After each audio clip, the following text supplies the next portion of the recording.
parang too late na raw mag-apply ng ng extension ng work permit nila.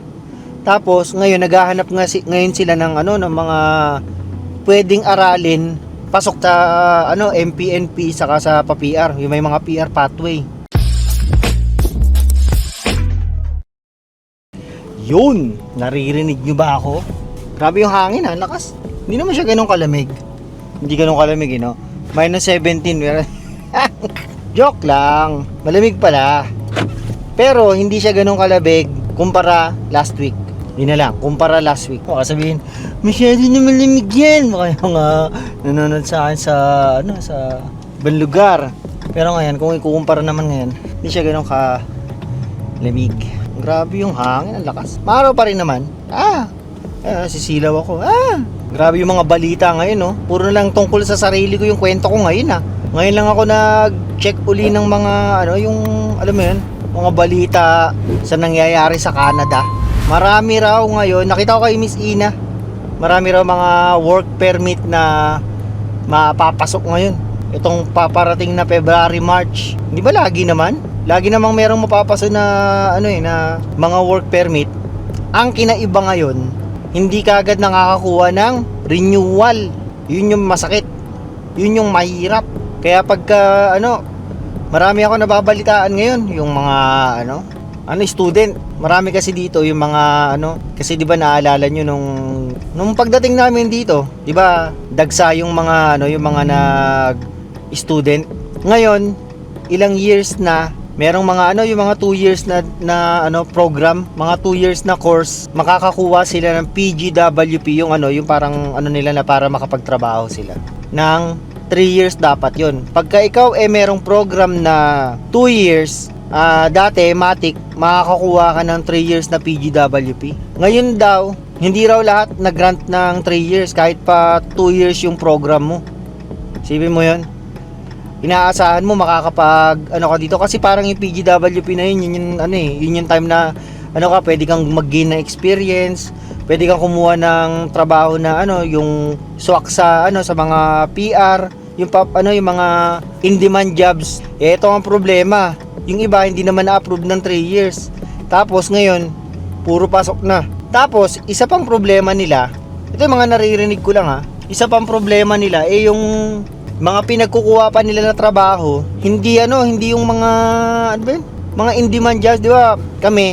Kaya kami madaling nakakuha ng ng PR ng MPNP dito sa Manitoba. Kasi yung namin, trabaho namin, yung meat cutter, kasama yan sa in-demand jobs. So, pag nakita yan ng province of Manitoba, matik yun, mabilis yung proseso ng pag LAA mo, yung pag kuha mo ng MPNP, tapos pasa ng ng PR application, ganun lang kabilis.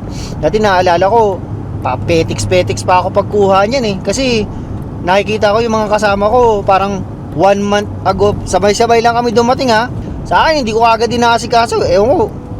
Sabi ko, ano naman yan? Makakakuha rin naman kaagad ako niyan. Usa ibang-iba na ngayon. Dapat every minute count, every hour, every day count. Pagka kunyari nakuha mo na yung yung PGWP mo, na kaagad. Ilang months ba para makakuha ng MPNP? Alam ko 6 months 6 months sa work experience mo, apply na kaagad, mga ganun. Iba na ngayon. Sobrang hirap. May mga naririnig ako na mga mga estudyante sila na yun nga nagtatrabaho na ngayon dito. Pero mga trabaho nila, yung mga admin, assistant, yung mga hindi naman yun kasi yung wala yun sa mga priority ng ng para ma-permanent resident ka Yun yung yun yung mali naman nila. Ang kinuha kasi nila yung mga mga hindi in demand yun sa Manitoba. Lalo pa ngayong naghihigpitan, di ba? Dapat yung mga lang talaga. Usually mga skilled jobs. Kaya swerte yung mga nandito sa Maple Leaf, Canada Packers, saka yung nandito sa may High Life. Kasi mas madali silang makapag-apply ng MPNP. Saka meron din silang pathway para sa ma-PR. Sa akin, hindi ko pa rin yung mga nagtatanong sa akin na gustong rito, pumunta ng Canada, na ang pathway nila pag-butcher. Pa rin yan, ko pa rin, sinasabihan ko pa rin na game pa rin yan kasi hanggang ngayon ganun pa rin yung support ng ng government sa mga ganyang industries. Lalo na dito sa Manitoba, ang lalaki ng mga meat plants dito. Kumbaga, isa yan sa bumubuhay ng ng Manitoba mga ganyang companies. Kung kayo mga butcher, patuloy niyo lang. Balik tayo doon yung sa mga nag-aral ng mga 2 years. Yung mga pinagkukuha nga nila, yun nga, namumblema sila ngayon. Parang too late na raw mag-apply ng ng extension ng work permit nila. Tapos ngayon naghahanap ngayon sila ng ng mga pwedeng aralin na pasok nga sa MPNP saka sa PAPR, yung may mga PR pathway. Ang nakikita raw nila na pwede nilang pasukan, syempre hindi naman nawawala yung mga sa healthcare, ganyan. Basta pagka ganyan, matik yan. Hindi kayo mawawala sa niyan, sa na ma-PNP kayo or makakuha kayo ng PNP or ma-PR. Eh syempre, di ba? Dati pa man hindi naman nawawala yun. Ang dilema nila ngayon, oo, alam na nila kung anong gusto nilang pasukan. Ang tanong, may experience ba sila?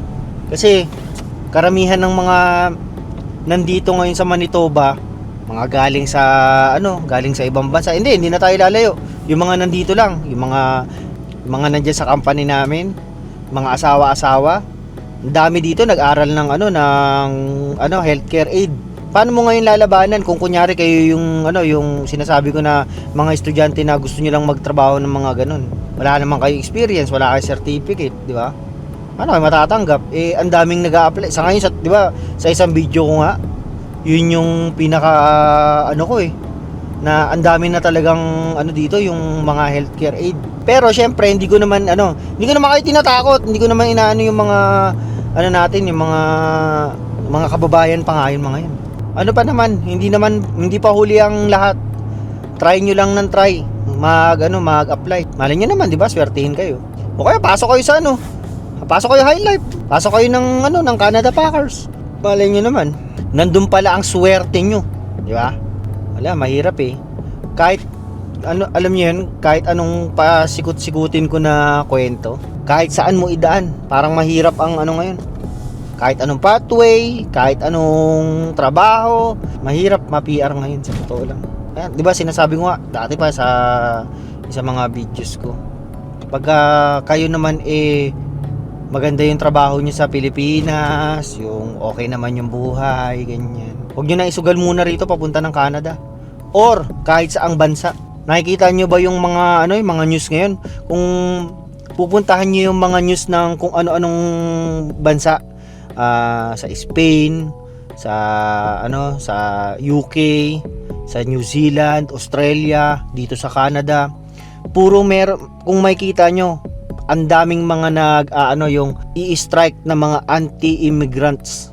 Nakikita nyo, basta kasi pagka ako nasa bahay, kung ganyan yung mga pinapanood ko, tinitingnan ko kung ano yung mga nangyayari kasi syempre concern lang ako sa mga yung mga gusto nga mag-apply. Kasi mamaya recommend ng punta kayo dito, punta kayo ganyan. Kaya lang baka naman mahirapan kayo. Cargo de konsensya pa natin 'yan.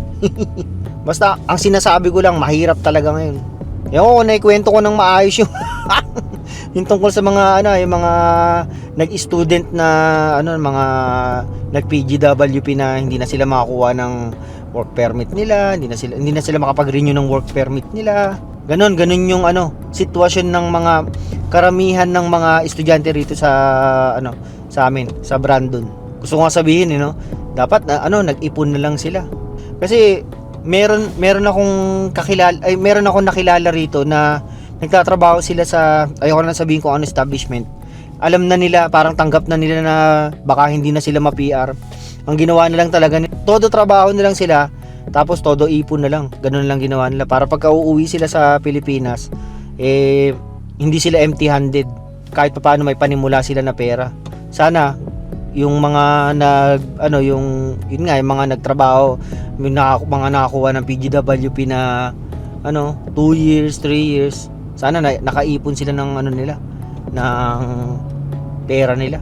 Mahirap din kasi umuwi sa Pilipinas Diba yung sinasabi nga na hindi na murang manirahan sa Pilipinas. Para sa mga mayayaman, yan, masarap ang Pilipinas. Pero kung kayo nasa laylayan, hindi na ganun ka murang manirahan sa Pilipinas. Isipin mo yun, paano pa kayo magsisimula? Kung ano ang pinagsasabi ko no? Pero yun lang yung mga yung mga nakikita ko ng mga balita rito sa mga natin dito, yung mga kababayan natin na nalulungkot ako sa mga nangyayaring ganyan. Pero sana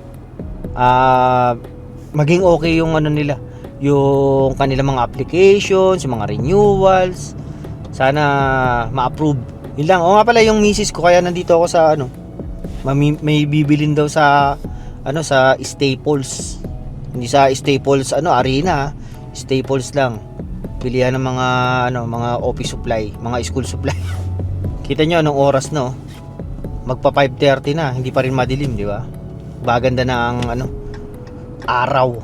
Yes, sumahaba na ang araw. Sige na, dito na ako. At baka bigla ko lang makita yung misis ko dito na nasa labas na. Sige na, like, share, subscribe yung mga alam nyo na yun. Sige na, paalam.